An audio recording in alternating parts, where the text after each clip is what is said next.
April 8, 1865. General Robert E. Lee established his headquarters and held his last council of war here along the Richmond-Lynchburg Stage Road. The following day, he rode to the McLean House. There, he surrendered the once mighty Army of Northern Virginia to Lieutenant General Ulysses S. Grant. Following the surrender meeting, General Lee made plans for a final farewell to his army. His military secretary, Lieutenant Colonel Charles Marshall, gave the following account. On our return from the interview with General Grant at McLean's house on April 9, 1865, General Lee directed me to appropriate for the occasion.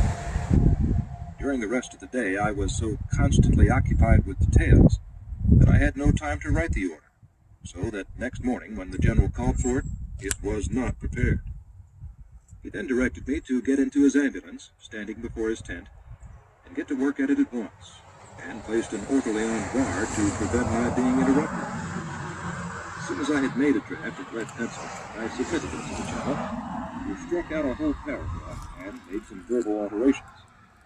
This was copied and signed by him for corps commanders and staff officers, and many copies were made and issued to the various field commands to be read.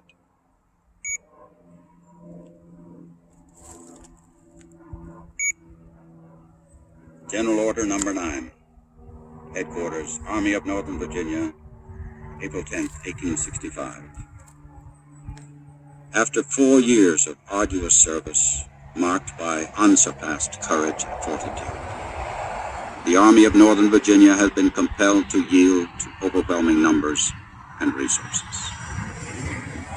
I need not tell the brave survivors of so many hard-fought battles who have remained steadfast to the last that I have consented to the result from no distrust of them, but feeling that valor and devotion could accomplish nothing that would compensate for the loss that must have attended the continuance of the contest, I determined to avoid the useless sacrifice of those whose past services have endeared them to their country. By the terms of the agreement, officers and men can return to their homes and remain until exchanged. You will take with you the satisfaction that proceeds from the consciousness of duty faithfully performed. And I earnestly pray that a merciful God will extend to you his blessing and protection.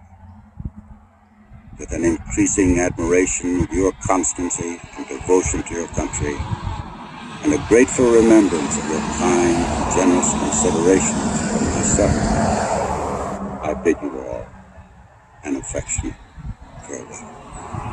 R.E. Lee, General.